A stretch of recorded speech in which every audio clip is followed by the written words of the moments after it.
All right, guys, welcome in. It is Book Talk Talk. We are here with the amazing, the wonderful Hannah Gordon. You might know her as that violin chick on Twitch. We're here talking about The Secrets of Orthea, the follow up to The Shades of Orthea. If you haven't read it yet, I don't know what you're doing. This is an amazing book. But Hannah, first thing we need to talk about, I'm angry. Yeah. This book made me mad and sad, and mostly mad and sad because a character that I am the fan club of hating is still alive, and I don't like it. He's still around. I don't like it. I don't. It it was a roller coaster to write, to be honest. Yes, I can imagine that. So for those who don't know, the Secrets of Orthea is the follow up to the Shades of Orthea. So one of the things I wanted to talk to you about is what was your approach to bring up the Secrets of Orthea, because originally the Shades of Orthea was a standalone book that you wrote a decade ago, roughly, Yeah, 2013. and you were just like, I'm going to redo the book, I'm going to rewrite it, I'm going to polish it, make it nice. And then it was just like, well, you know what? We're going to make it a series now. So, like, give me the thought process, the rationale. What made you decide to torture yourself like that? Well, honestly, a lot of it was the feedback from the first book, even before I went back through and did revisions. Back in 2013, people even were saying, like, this would be a really cool series. And I was like, no, it's supposed to be a standalone. But then when I was doing revisions and the characters were developing even more than, what they were, um, ideas for the story just kind of started flowing. And I realized, hey, I totally could write a second book, but wait, I also could totally write a third book. And there's even been the tossing around of the possibility of a fourth book, but I don't know. I'm not sold on that. So it just kind of developed out of fleshing out the first one a lot more than it was before. Okay. I'm glad you didn't, because I think The Secrets of Orthea is a really amazing book, and I appreciate that exploded exploded the world, and you really got to like expand the world. And that's one of the things I do love about fantasy, is that no matter where you are in a book, the next book can like explode the world and really kind of like give you that vast epic scale that you kind of come to expect from fantasy. Um, Yeah. and you gave that to us in this book without really going into spoiler territory. Like we started out in the Hollow, and um, after this book happened, it was like, oh wow, we have a whole world to explore with different characters and different things. So like, where was your process with that? Because this is basically Ireland, correct? Like it kind of It's mirrors the area, or like an alternate reality kind of version of it. So Yeah, it's an alternate reality, but there's also, some creative license with it. yeah, Um obviously. but I basically, as far as fleshing out like the actual land, what I ended up doing, because the first book I kind of I winged it. I was a diehard pantser. I just, oh, they traveled to here, let's name it. Okay, we got a name, let's move on. I just really I didn't write like geography down. I didn't, do any of that. So the first order of business I had with the second book was to sit down and do that. I printed out kind of a map and like pinpointed where we'd already visited in the first book, and then started looking at different areas that we might want to visit in the second book, and started kind of thinking of names. And I figured, if we don't end up using them, I can just take them away. But that is why the second book actually has a map now, because we kind of, sat down and did the things that, we didn't do with the first book. So we have Duragarth, and we have uh the hollow backs up to like the iridescent plains we visited in the first book. And so, we visit the Velspire Mountains. There's some other places that I don't want to give spoilers about. Um, but that, were added in after the fact. So it was kind of one of those, let's see where we were, because we definitely need to do a lot more. Hmm. Durgarth was actually a really cool place. I was like, oh, this is nice. This is Yeah. this is pretty. It was really fun because it was a very different place than you had in the first book. The first book felt self-contained, but like there is a world outside of the neighborhood, so to speak. And Hmm. once we got to see that, it was like, wow, this is Yes. nice. It's kind of like visiting that new biome in a video game, you know? You Hmm. go from like the forest area to the beach area, and then you have just completely different flora and fauna and different types of people and uh, ways of life. And it just, yeah, it was really fun to kind of brainstorm that because I was coming at it from, we're not, sorcerers in the middle of the forest throwing fire and wind around. We're completely a completely different area. Hmm. It was one of those things where it was just like in my mind, if you're living like your whole life in the forest and stuff, like I know what tall is, and then you get to Durgarth and they're like, I no, no, Yeah. I didn't know what tall was, and now I have a whole new perspective. Um, Yes, I this book is amazing, but also infuriating. I get that. Oh, look, when we're done this conversation, we need to have some words because like we're keeping this spoiler free or as spoiler free as possible. But like I got words with you later. I mean, if you think about it, there's a lot that the characters have to work through to get, I don't know. There's a lot that's hinted at in the first book, but they're only hinted at because, like I said before, like we already know I didn't intend to go any further with it. Mm. But then it actually it's kind of funny. I will say it's kind of funny that there were things that I wrote in the second book that I kind of would stop and I'd reach over and I'd pick up my copy of Shades and I'd kind of thumb through it and be like, wait, I actually already hinted at that in the first book and I didn't even realize it. And it was really cool how it all came together. But yeah, everything happens for a reason. That's kind of how I'm approaching my second book. There was a couple things that I'm like, oh, I did that already. I set the groundwork Yeah. for that. I didn't even think about that. I was like, oh, that's very convenient. Hmm. It So works out. so without going into too much spoilers, Mhm. for those of us that have been in the book club for a while, Hannah was our very first author that we got to talk to, and we got to talk to her about a lot of theories and a lot of things that happened here. And without going into it, one of our big theories was just like, oh, this is going to happen, and I believe this is going to happen, and it did. And we were just like, haha, we got this. So how do you handle as this being your second book? And I know you have a great community, and a lot of people are probably like just needling you in DMs, like, oh my god, this happened, and I knew this was going to happen, and yeah, because I know I was, I was like, Mhm. aha, I called it. So like is there a validation there? I know we don't write it specifically be like I want people to talk to me and say that I did good, but like is there a fun validation of like people of people approaching your book and then getting that dopamine rush where it's just like they followed the breadcrumbs and got it right. Oh, it feels amazing. It's one of those. It's very validating to me as a writer. But it makes me feel like sometimes I'll put kind of a puzzle together, and then when they figure out the puzzle, then it makes me like it. Then I know I did it right.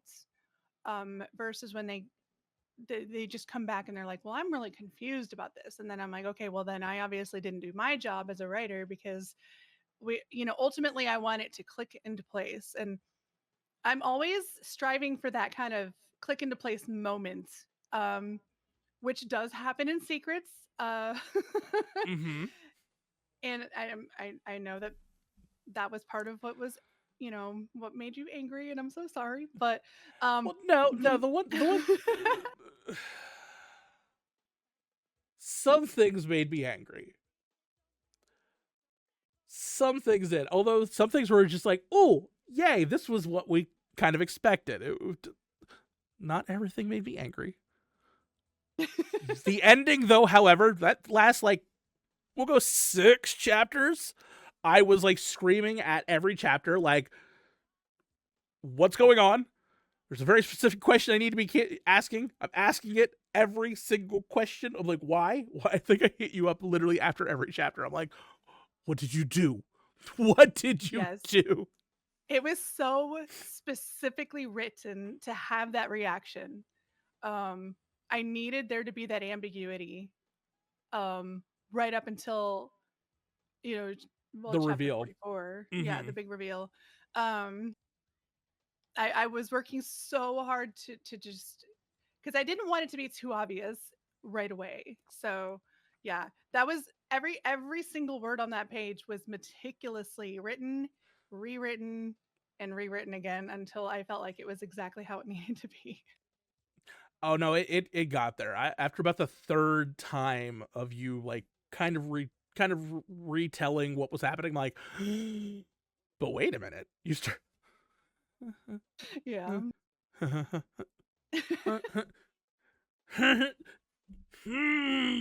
Yes, you know what I did there. You understood. Oh You get yes. that. Oh yes. And I was just screaming at you, like, constantly, like, why? What is happening? Please tell me what's happening. You're like, I can't tell you what's happening because it's like it's the book. Like, you have to read the book. You have to get there. You have to have the click into place moment. Sad. I'm sad. I'm not happy. Just not happy. However, one of the things that I think is very unique to you and your approach to your storytelling is you are an artist. You are an amazing violin player. And as a result, you were very painstakingly clear about putting together a playlist that kind of fits the vibe of your book. So I want you to, like, go through and talk about that process, because again, like, music is such an important thing to you, and listening to your playlist, it's like, oh wow, this feels so curated, and you can feel these moments and these beats that were kind of tied to the music that you put together there. So, like, let us know how that came about, or if that was something that was planned, or that was something that was just like, oh, we just decided that's a good thing to do. I've actually done that ever since I started publishing. Every single book that I've written has a playlist. This one felt extra special though because rather than kind of seeing where my listening went, I specifically sat down and looked for songs, kind of in specific genres. And then if it spoke to me, then I would go ahead and save it. I actually ended up with like a 4 or 5 hour long playlist.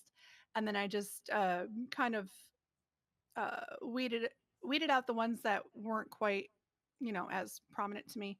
But there were, I mean, basically any song that specifically kind of heightened the scene that I was writing, that's what I would listen to on a loop while I was writing it. And that's why there's some in the playlist that actually have a chapter assigned to them. Not all of them do, obviously, but some of them do specifically have a chapter assigned to them. It's one of those things where I don't want a reader to feel like they have to use the playlist, Mm. but if they choose to, it might give them kind of, I don't know, another like a sensory experience out of it. Who knows? Because you have the audio, the music, and you have the words on the page. Um, but there were some that really stuck out more than others, like Andrew's song, which is the one for chapter 44. Um, Oh, one of the painful uh, ones. Got it. one of the painful ones, but it's a good song too. Um, yeah, so I mean, now this is my first book that I used a QR code. Um, Previously, I listed every single song. This time, what I did was I listed the most prominent songs in the list, and then I QR coded to a Spotify playlist for the rest of them.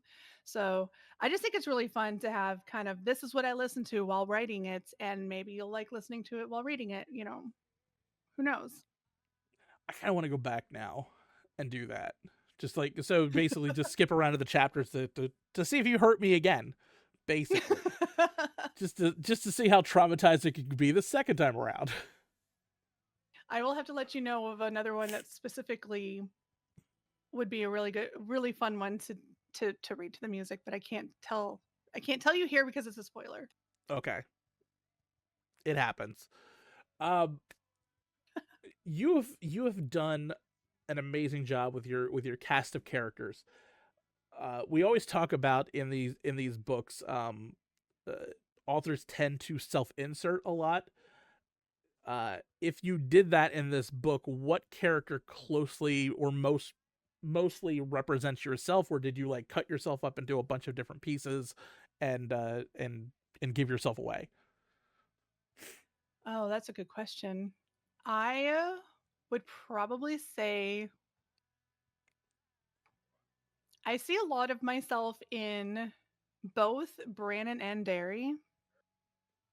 I think because I'm constantly warring with like this kind of more sensible, we need to get things done, and kind of more sarcastic personality like Brannon is. Um, and then you have Derry, who's just like a complete goofball who can still, get the job done, but he's gonna be making wisecracks the whole time he's doing it.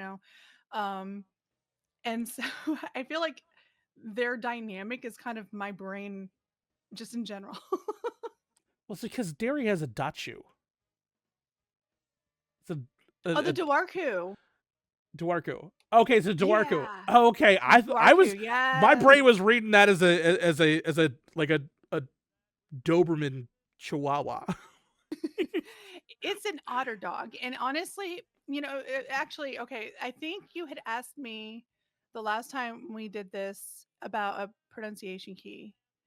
Mhm. I feel like that was one of the questions, and it's so funny to me because one of my answers was that I tried to make it so that I didn't need one, but then you know, in retrospect, I kind of feel like I almost needed one specifically for the Dorku, like pronunciation key, just one word.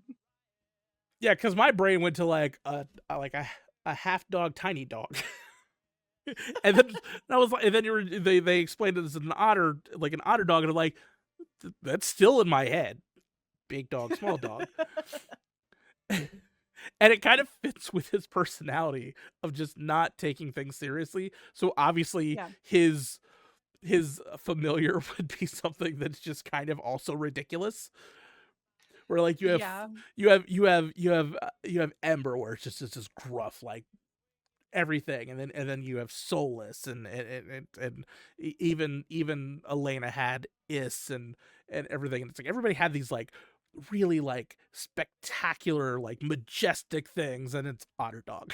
Like it yeah. That just he has an otter dog. Yeah. yeah, it made me happy every time he was on the page. Like Darius, my boy, like I love Derry. Don't you dare touch. You don't you don't hurt a hair on Derry's head, because No, he's. now I've given you a target. Now no. I will keep this in mind. No, you will not. Don't do this. Don't do this to us. Don't He's worry, the like, story is relatively set for book 3, but it's not completely set. So mhm. Yeah, that's what you said about book two. Book two was very much set in stone. It was like, I think this is what we're gonna do, and then you completely changed it and ripped our hearts out. sometimes you got to go with the inspiration. It's Yeah. like I'm sitting here doing dishes, listening to my writing playlist so I can kind of get in the mood for writing, and then all of a sudden the song comes on, and I just all of a sudden I know what has to happen. Well, crap.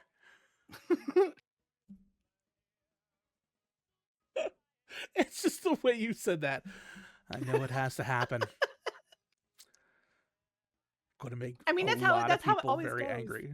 Yeah, it is. I've had that happen too, where like in my books, it'll be like, oh, this is really oh, you know what? Yeah, Hmm. yeah, this is gonna happen. It's kind of my romance book. My romance book is everybody always complains. It was just like, well, how about a third act breakup? And it was just like, how about something way worse than a third act breakup? Oh, no. Yeah. So We're gonna up the ante here. yes, yeah. I was like, how about a third act death? That's the thing, though. You think of like, what's the worst that could happen right now, Mm-hmm. and then you go a step beyond that. Yeah. Yeah, it's not fun. Also, um, as your ability to write very robust and likable characters, you also have a great ability to write insufferable characters. That There might be a little bit of me in Cleary too. I don't How know. dare you? We can't be friends. You can't say that. You can't say that and expect us to remain friends. I mean, I do I like apples. I hate this man with the passion of 1,000 suns. It I don't like him. You know I don't like him. It's and I had a lot of fun with that while you were writing. You would send me messages. What do you think about this? What do you think about this? And I was just like, why is this character not dead yet? And you're like, that has nothing to do with this story arc. And I was like, I understand that. It would be like a heartfelt moment between Fiona and Julie, and I was just like, oh, that's really nice. Is Clary dead yet? She's like, no. Like, what do you think about the Cleary wording? clopped over. Yeah. Just randomly. Fiona and Julian had a heartfelt embrace, and everything was right in the world. Oh, why did Clary die? What happened? What happened? I would have been fine with it. He's old. You know what's funny though is that as insufferable and pompous as he is, he's actually fun to write. And I can't believe I'm saying that out loud, but he is actually fun to write.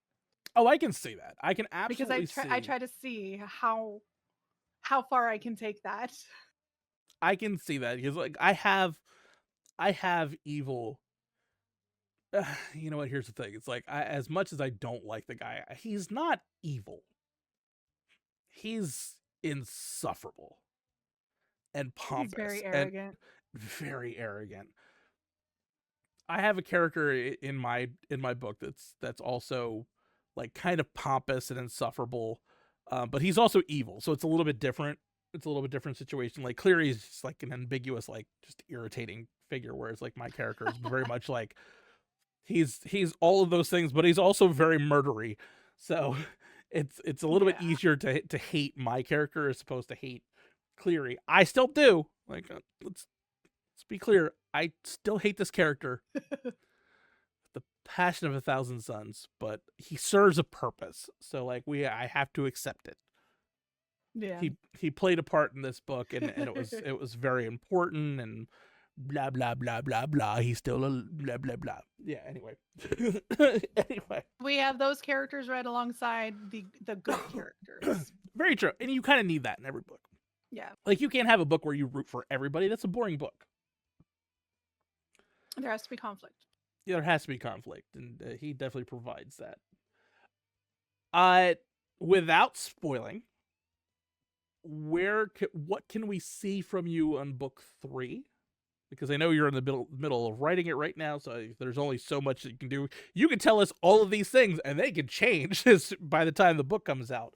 But what kind of a path do you see going through here?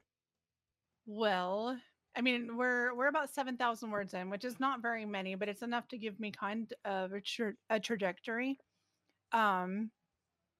There's plans to visit some old stomping grounds, but also more new places. In fact, there's one particular area that I've been planning for them to go to since I started writing book 2 and started kind of naming the different areas that I hadn't already created. So that's going to be a really big trip and a really big moment. It's going to be very similar to the trip to Duragarth, but possibly bigger and more meaningful in a way. But there's some inspiration for circling back to old places that we've already visited, and we're gonna trying to think of how to word this. It's always tough when you're trying to like Make not spoil something. Yeah, not trying to spoiler. We're gonna make some things right. Okay. without spoiling it, I'd be happy with you making some things right. So, gonna right some wrongs. So I read a lot of books. And again, not to harp on a subject, but like I read a lot of books. And your book, I'm not sure has infuriated me more in consecutive chapters till we got to our climax of the book. And again, it's very hard to not talk about that, but like yes, it's like everything make when we're supposed to be like kind of like breathing at the end of a book, you're just like, you know what? No, let's add a lot of ominous feel to it. Let's add a lot of like, huh, you feel I know the book is coming. You can see the end of the book. I'm like, Right. you're like, this amount of the book is left. You're like, you know what? A lot can still happen here. Why is more stuff happening? I don't like that more stuff is happening. And then it's like, oh, wait, more stuff is happening. Why is more stuff happening? We're supposed to be calming down here. We're supposed to be taking our breathers, and then it just didn't. So it's interesting. How did you choose to decide to infuriate all your readers at once? It is something that like I don't see in a lot of other books. A lot of other books, like once you get kind of like the climax, everything kind of like you're either gearing up for the next book, or you're like coming down into like a kind of a set of calm, and you did not do that to us. So is there a thought process? Was that just it just kind of felt right how you were writing it, or like just let us know what was going on with that? The main kind of, coasting down into the end was the very last chapter, but it's still like the whole thing is one massive cliffhanger. Probably the cliffhanger of all cliffhangers that I've ever done. But it was one of those things where, like, when book 3 is done and out there, theoretically, they'll be able to just be like, oh my gosh, I've got to get right to book 3, you know? So I felt okay doing that, although I felt a little bad about it because it's going to take me a bit to write book 3. So people have to kind of hang on to that. But I mean, the ending felt right. It felt like a middle book. It felt, cuz like you've got your trilogies where that middle piece always just kind of has like a massive cliffhanger, and that's kind of what happened here. I couldn't think of any other way to wrap it up more benignly. I just really couldn't envision anything else. It's just that's the way it had to happen. It's I get inspired for these stories, but at the end of the day, the characters are kind of writing it, and I'm just along for the ride half the Mm-hmm. time. So I'll be like, "No, you're supposed to do this," and it's already on the page. It's too late. I've been there with that. So what I do is I just threaten them all with murder constantly, and that tends to keep them basically in line. I will just Oh, see, Derry would be like, "Don't threaten me with a good time." yeah, but see, then I would kill Brandon. So I would kill Brand like right next to him, just to be like, threat, cool. Now what? And traumatize my character, and I've absolutely done that in several books where it's just like it feels like the character's kind of like moving in a direction, and I was just like murder. right, murder. It's the horror author in me, and it was just like, look, I love my characters, and they're my children. However, they're not actually my children. I can murder them without going to jail. So like,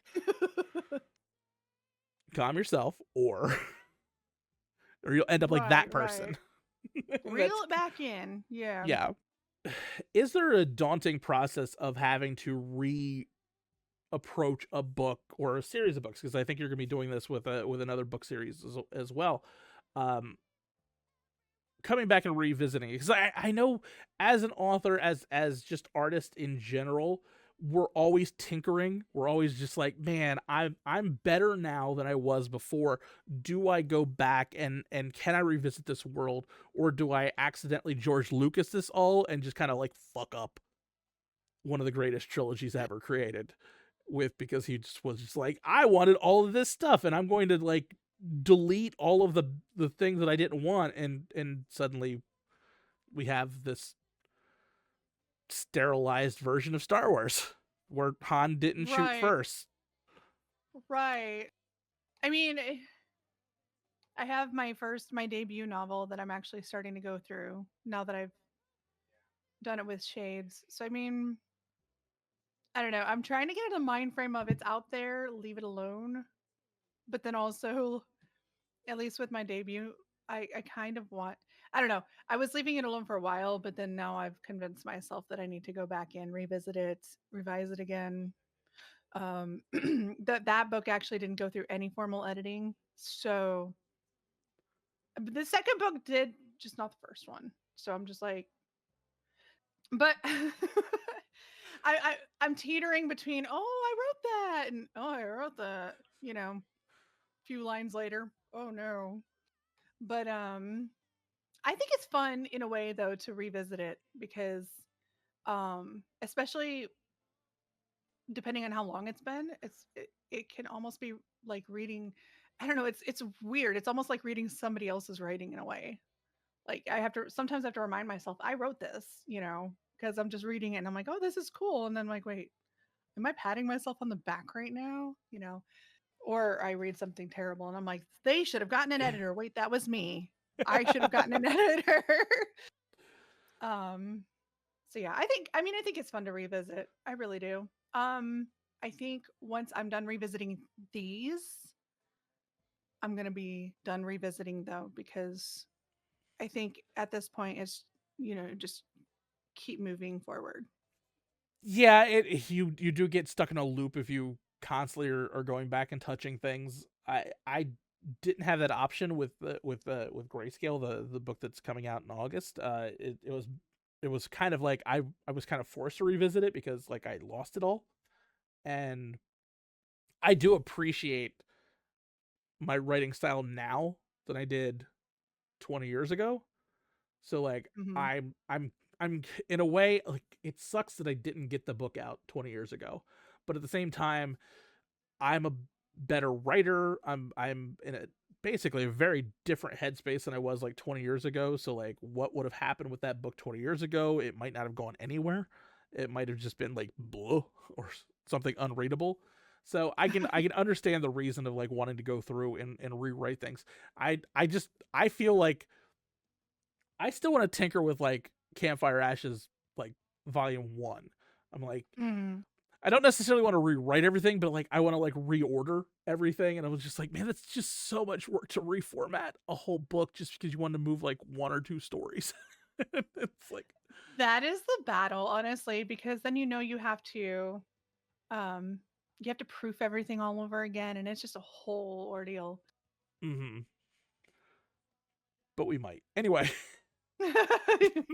But we might, maybe, I don't know, You might could end be. up, waist deep in it, and then you're like, wait, why did I decide to do this again? Oh, I don't know. That's Yeah, what always happens with me. I'm just like, usually at the formatting and proofing stage, I'm like, why did I do this again? yeah, yeah. That's the big like that's my big thing on not doing it because I was just like, man, I really want to do this. Do you want to reformat the whole book? No, no, I don't. Then maybe don't touch it. It's like, but I Right. want to, but I want to touch it. But you don't want to put in the extra work. So like you have two options. You're either going to touch it and have to redo the whole thing, or just let it live on its own.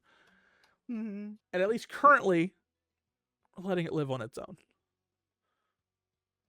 I'm trying to tell myself that like a singular typo or two or like an awkward sentence, like as long as it's not riddled with these things, like I feel like one or two is not going to make or break the book. There's Mm-hmm. plenty of trad published books out there that have the same thing True. that somebody somewhere just missed. So I mean, I feel like I'm working on getting into that mindset of like, It's it's not okay. the We're end of the both beating up our world. mics. It's fine. Always. Um, that it's not the end of the world if there's one or two things. It just all it means is that the book was made by a human, Like Mm-hmm. Yeah. See how bad this is? Definitely not Gen AI. Like, yeah, I mean, That'll be there's been some writing errors that I've made that I was like, well, AI could never. yeah, that'll be the next Gen AI witch hunt, which is like your book doesn't have any typos. Clearly AI. Clearly. They can pry my M dashes out of my cold dead hands. I'm Like telling you. it irritates me. It very much irritates me when they're just like, "Oh, it's M dashes. Why do you have so many M dashes?" Like, because people wrote with M dashes. Gen AI is supposed to mimic human writing, and they fed public works into Gen AI first. And you had all these books written in the 1800s where the M dash was like as prevalent as a period. Like M dashes were like king in the 1800s and the early 1900s. They were so vitally important to storytelling. So that's why like Gen AI spits out M dashes. It's not because like Gen AI didn't invent the M dash. It just mimicked the majority of the books that were like fed into the shredder. Yeah. I like the videos where they're like, "Oh, I found another one," and then they show the M dash, and then they pan it out, and it's like a book that was published in the 1800s or something. Yeah, yeah. Edgar Allan Poe. He was just sitting on Gen AI 100 years ago. Look at all those M dashes and Telltale Heart. Right. Clearly Gen Oh my AI. god. My Jane favorite Austen was Poe. another one. Yes. Poe was good, but like, yeah, it's one of those things, man. He how good would Edgar Allan Poe be if he didn't use so much generative AI? Right. Shame. Shame. It just kind of diminishes him as an author. To just like, especially Jane Austen. Jane Austen's another one. It's like she was so good. She could have done so well without having to feed everything to Gen AI. I'm telling you. Where will it end? I don't even know. And also, they were so selfish. Do you realize how good Gen AI would be now if they had just like let it go in the 1800s? But no, they kept it. They died with it. We had to rediscover it like 5 years. Right. I can't. I can't anymore. It's so dumb. Oh, unfortunately, if you don't, if the author didn't leave in a prompt, there's really no way of knowing. You can just say it's like, look, it's just a shitty book. Sometimes people write shitty books. It's not Gen AI. Oh, for real. I mean, my rule of or what do they call it? The rule of three. I mean, that's one of my probably most prominent writing things. I I don't love know. the rules of three. Rules of three are awesome. And it's like, no, Gen AI. It's like, Yeah. it's not people.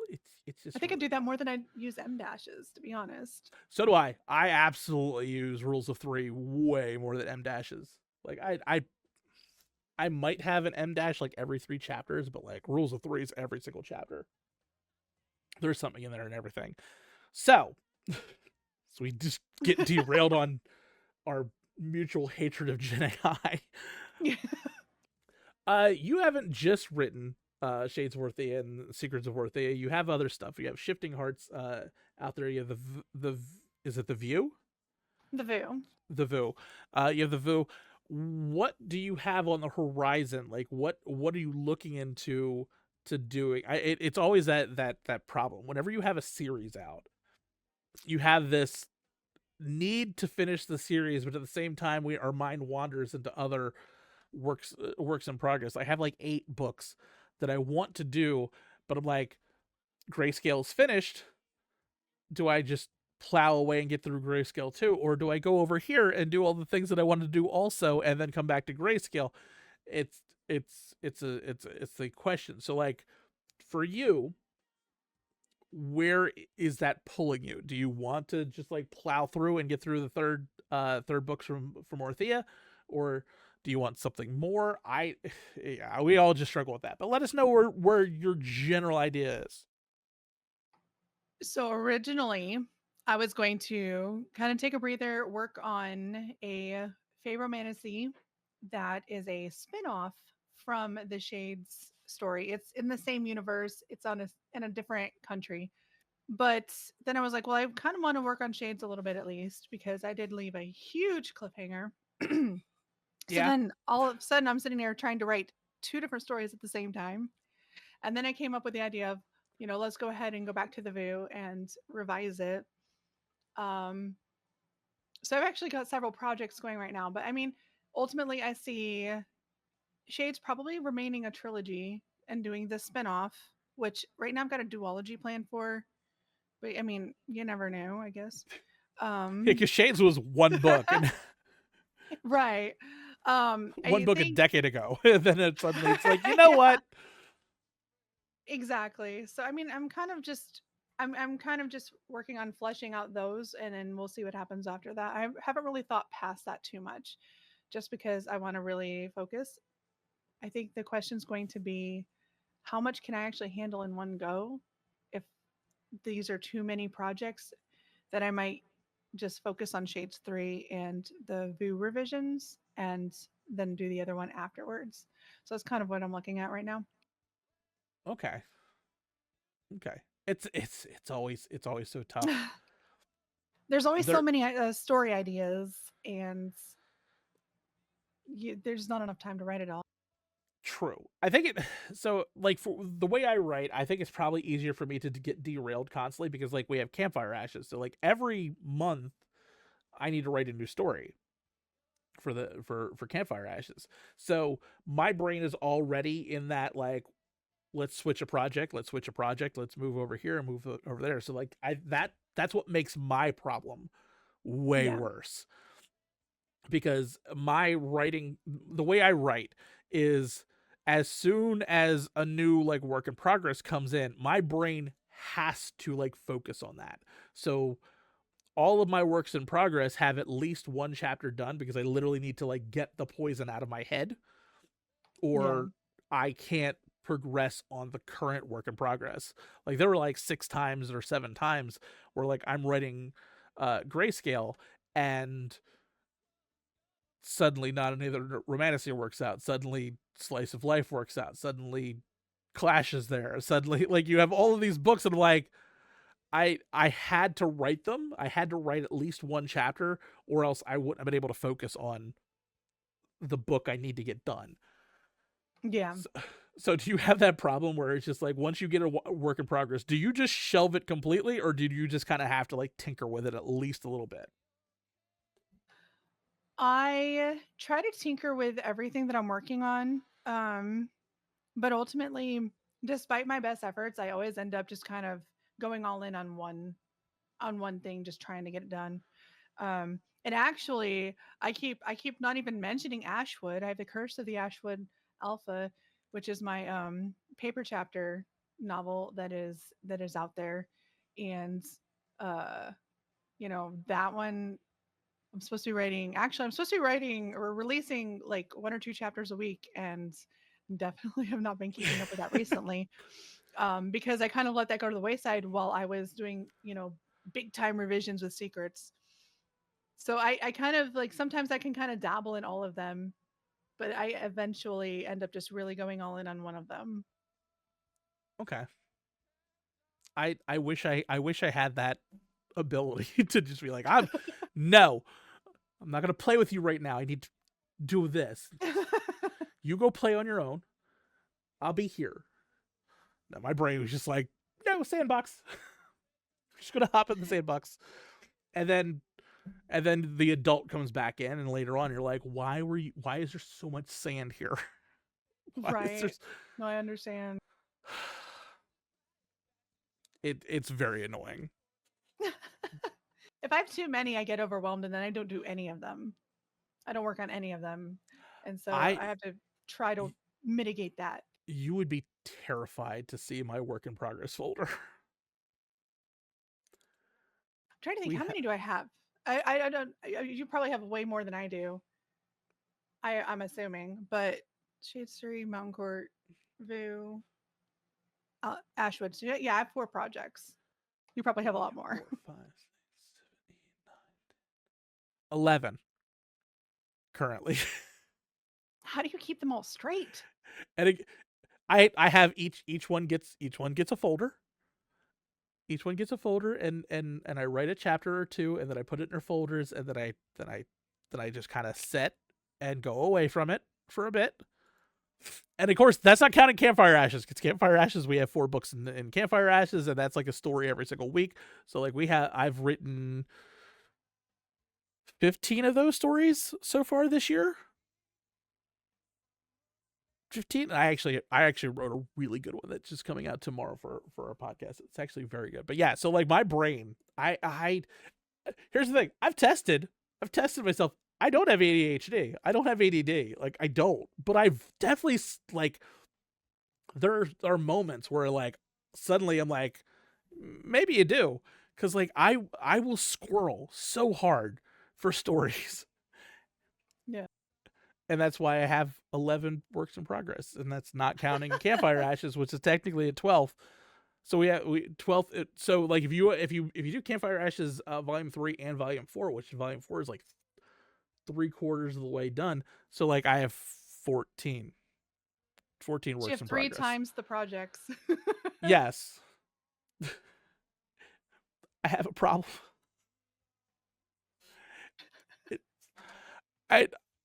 I wish I had a better answer as to like why I do this to myself, but I don't. I mean, everybody works differently. It does.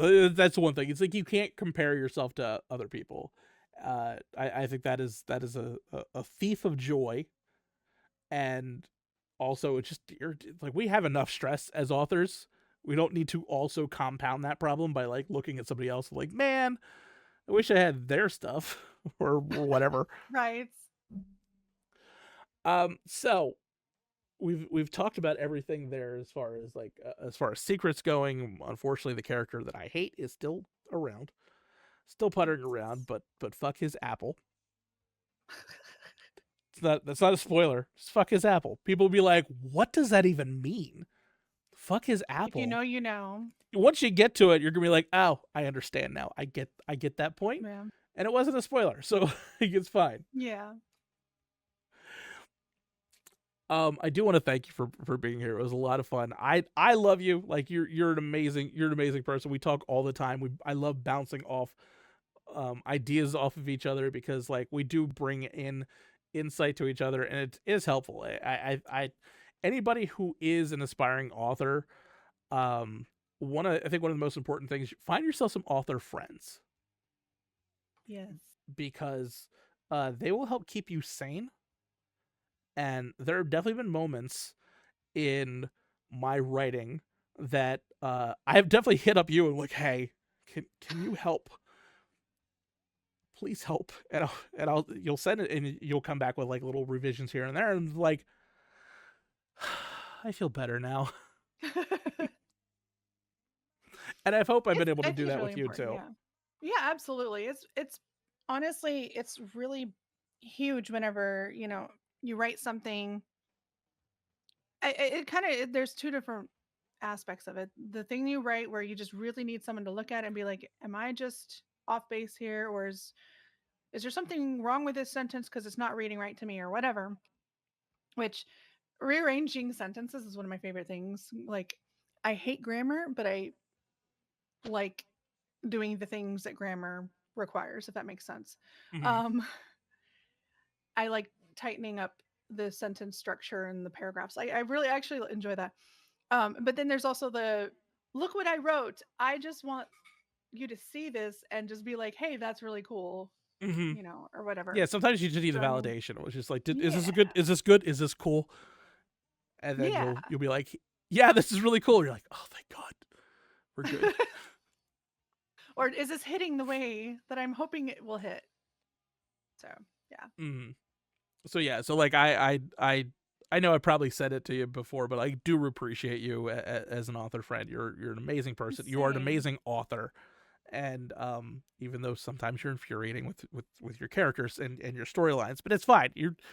If an author always made you happy, it's probably an okay book.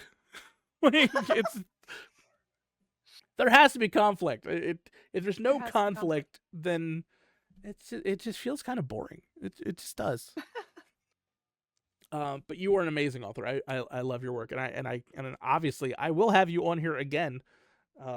Hopefully in a happier capacity, dealing with the third book of the Shades of Orthea. If you have not gotten it already, guys, it is right here.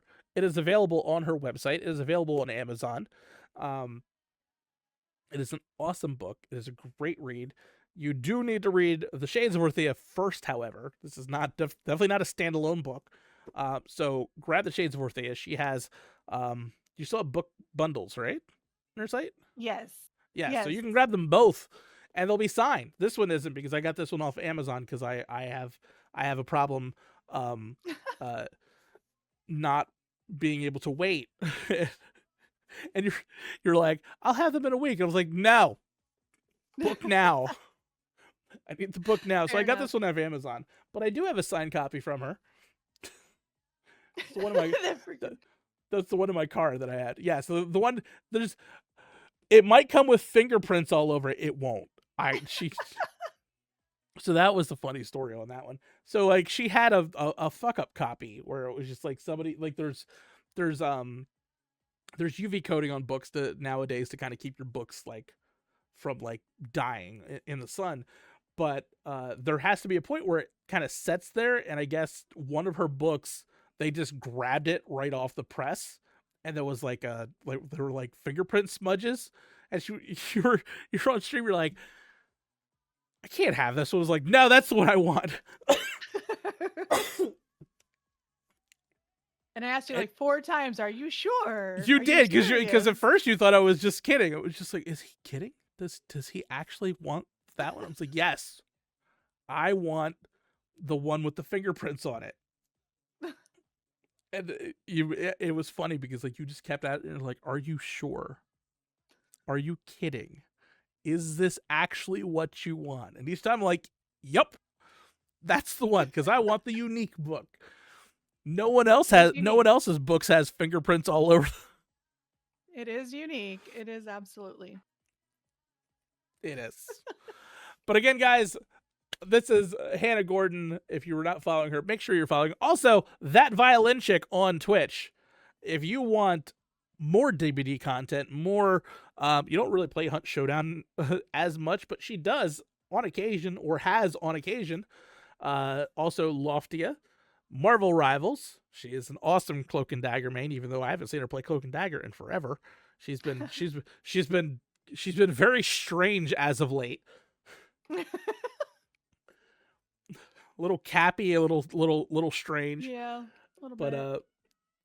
But also one of the things that I love, and it's one of the things that brought the book together, is she is an amazing improv violinist, and half her stream is dedicated to violin improvisation over songs, and it is incredible. If you have not checked it out, That Violin Chick on Twitch, definitely do that.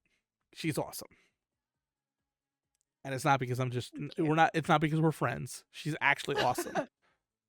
I wouldn't listen to her violin music if she sucked at it and we were still friends. If she was friends, I would be like, oh man, keep going with that violin. 1% volume. Well, I'm so glad that's not the case. It is not the case. I have you up. You are one of my, on Twitch. I have a set of friends that, and I don't tell them this unless I know that they are like my friends. You are one of the people that I consider a full volume friend, and then I have 1% friends. Where it's just like, no. I want to support you, but at 1%, and go about my business. Whereas like Hannah is one of my full volume friends, where it's just like, when she is on, I have the volume on. listening to her content, even if I'm not interacting with the content. She's a full volume friend. So you should follow my full volume friend on Twitch, That Violin Chick. You should also check out her books. You can find them on Amazon. The Shades of Orthea, The Secrets of Orthea, The Vu coming again very soon, and Shifting Hearts. And you have anything else coming out, or anything else out? Did I miss any books? That's about it for now. Okay. Yes, I've covered them all. Grab them all. They're great. And they also help indie authors. Hannah, we appreciate you. Thank you so much for being here, guys. And we will catch you at the next one. Thank you so much.